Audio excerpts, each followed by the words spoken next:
بسم الله الرحمن الرحيم فاسألوا أهل الذكر إن كنتم لا تعلمون।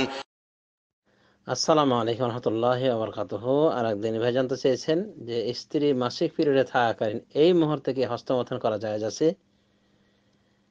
এই প্রশ্নের জবাবে আমরা বলবো বিল্লাহি তৌফিক যে হস্তমৈথুন যদি নিজের হাতে করা হয় তাহলে এটা নাজায়েজ।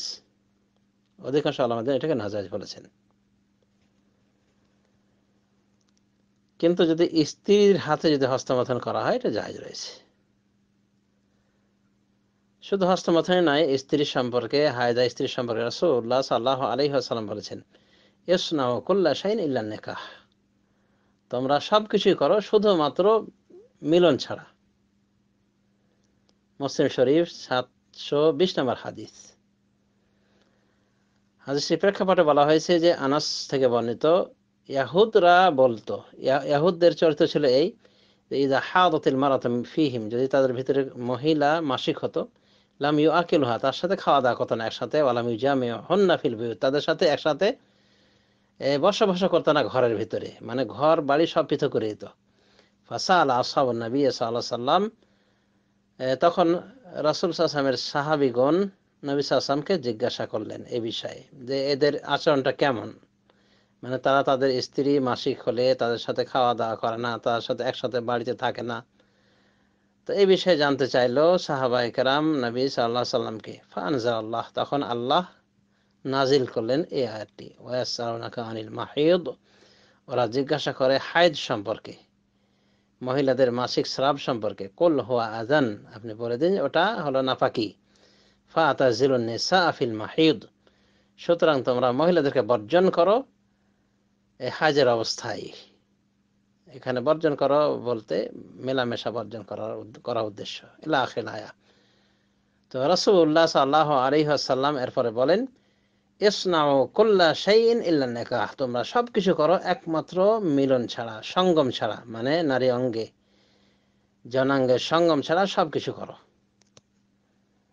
অন্যান্য বর্ণায় আমরা জানতে পারি যে স্ত্রীর ওই লজ্জাস্থানে এবং পেছনের রাস্তা ব্যতীত অন্যান্য বিষয়ে বিনোদন করার অনুমতি রয়েছে। রাসূলুল্লাহ সাল্লাল্লাহু আলাইহি ওয়াসাল্লাম থেকে মা আয়েশা বলেন যে আমাদেরকেও মাসিক প্রাপ্ত হলে, মাসিক আক্রান্ত হলে রাসূলুল্লাহ সাল্লাল্লাহু আলাইহি ওয়াসাল্লাম ওই কোমর থেকে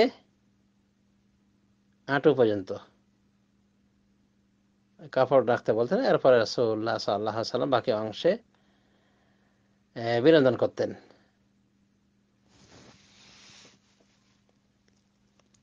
তো উলামায়ে দ্বীন বলেন যে এই অবস্থায় যদি কারোর উত্তেজনা অনেক বেশি হয়, বেড়ে যায়, তাহলে সে ইচ্ছা করলে স্ত্রীর যে কোনো অঙ্গে সে বীর্য ফেলতে পারে, যেমন তার হাতে অথবা পায়ে অথবা বক্ষে, স্তনে, গলায়, এমনকি ওই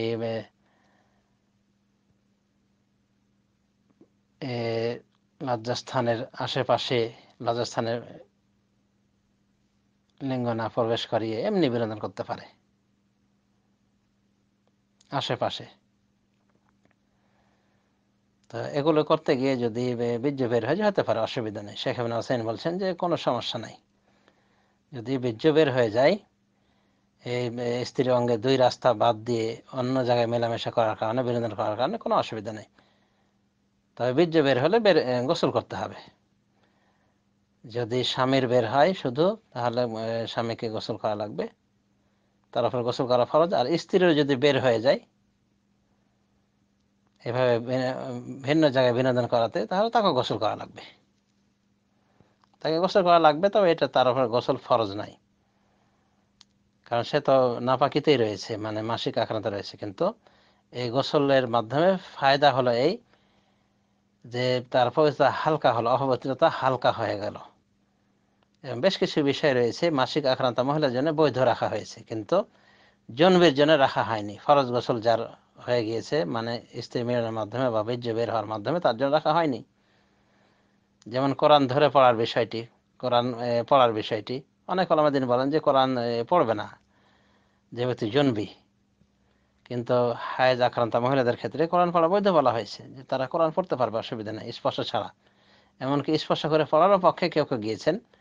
তবে আমরা বলবো যে উত্তম হলো কোরআন ছুঁয়ে না পড়া। তবে মোবাইল ইত্যাদির সাহায্যে যদি কেউ কোরআন তেলাওয়াত করে মাসিক আক্রান্ত অবস্থা তো করতে পারে, অসুবিধা নেই।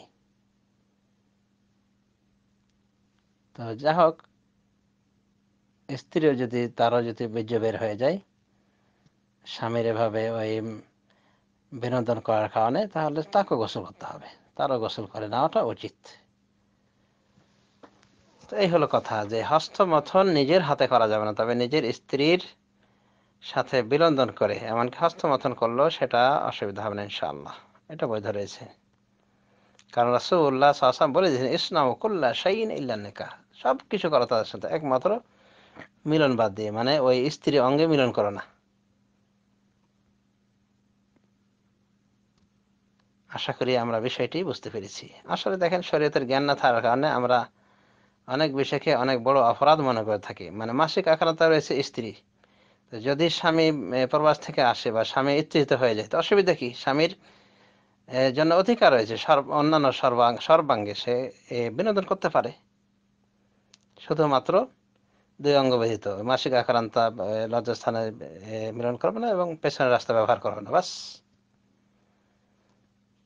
বাকি ক্ষেত্রে যদি রাসূল সাল্লাল্লাহু আলাইহি ওয়াসাল্লাম থেকে প্রমাণ পাওয়া যায় যে উনি বিনোদন করেছেন লজ্জাস্থানের উপর কাপড় দিয়ে অন্যান্য অঙ্গের মাধ্যমে, তো অসুবিধার কথা। আমরা কি রাসূলুল্লাহ সাল্লাল্লাহু আলাইহি ওয়াসাল্লাম থেকে বেশি পরহেজগার? কিন্তু না বোঝার কারণে দেখা যায় যে অনেক সময় কুধারণা করা হয়, থাকতে পারে স্বামী স্ত্রী একসাথে, এবং ইত্তেজিত হলে স্বামী স্ত্রীর অন্যান্য বিভিন্ন অঙ্গের মাধ্যমে সে বিনোদন করতে পারে, কোনো সমস্যা নেই ইসলামের দৃষ্টিতে। এবং যদি বীর্য বের হয় গোসলও করতে পারে।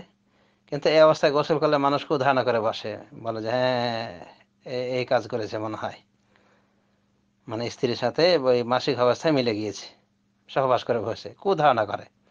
কিন্তু আসলে ইসলামে অনেকটাই ফ্রি করেছে আমাদেরকে, আমরাই অনেকটা সংকুচিত করে ফেলেছি শরীয়তকে বুঝাবুঝি না বুঝাবুঝির কারণে। অবশ্য আমি ওদেরকে সতর্ক করতে চাই যারা কেবল নব্য বিবাহিত, মানে যদি যাদের কন্ট্রোল না আসে তাহলে এগুলোতে দূরে থাকা উচিত। তাছাড়া এমনি বিনোদন করা বৈধ রয়েছে, স্বামী স্ত্রী বিনোদন বৈধ রয়েছে মাসিকের অবস্থাতেও, শুধুমাত্র দুই স্থান ব্যবহার করবে না, লজ্জাস্থান এবং পিছনের রাস্তা। মাসিকের অবস্থায় লজ্জাস্থান ব্যবহার করবে না। কিন্তু রাসূলুল্লাহ সাল্লাল্লাহু আলাইহি ওয়াসাল্লাম যা করেছেন, যা করার অনুমতি দিয়েছেন, করতে অসুবিধা নেই ইনশাআল্লাহ। আশা করি আমরা বিষয়টি বুঝতে পেরেছি, যদিও লজ্জাকর। এরপর আমাদের মনে রাখতে হবে যে ধর্মীয় বিষয় জানতে লজ্জা নেই। এখানেও একটা বিষয় মানুষ ভুল করে, বলে যে ধর্মে কোনো লজ্জা নাই। তো এটা কথা ভুল, ধর্মে তো লজ্জা, পুরা ধর্মটাই লজ্জাশীল। কিন্তু বলতে হবে যে ধর্ম শিক্ষা করতে লজ্জা নেই।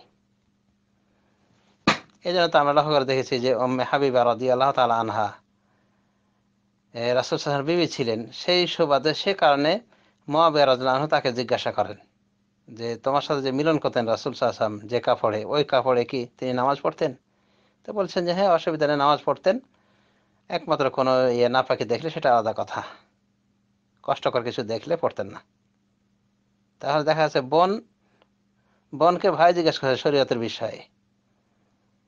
এদিকে ওমর রাদিয়াল্লাহু আনহু তার মেয়ে হাফসাকে জিজ্ঞাসা করেছিলেন যে স্ত্রী স্বামী থেকে কতদিন সবর করতে পারে? তখন বলেছিলেন কি 4 মাস, 5 মাস, 6 মাস, বিভিন্ন বর্ণনা পাওয়া যায়। তো এই কথাটা কাকে জিজ্ঞেস করেছেন? ওমর রাদিয়াল্লাহু আনহু তার নিজের মেয়েকে। কিছু কিছু বর্ণনা পাওয়া যায় যে আপনি আমাকে জিজ্ঞেস করছেন, আপনি পিতা হয়ে, তখন বলেছিলেন যে এটা জরুরি, দরকার বলে আমি করেছি।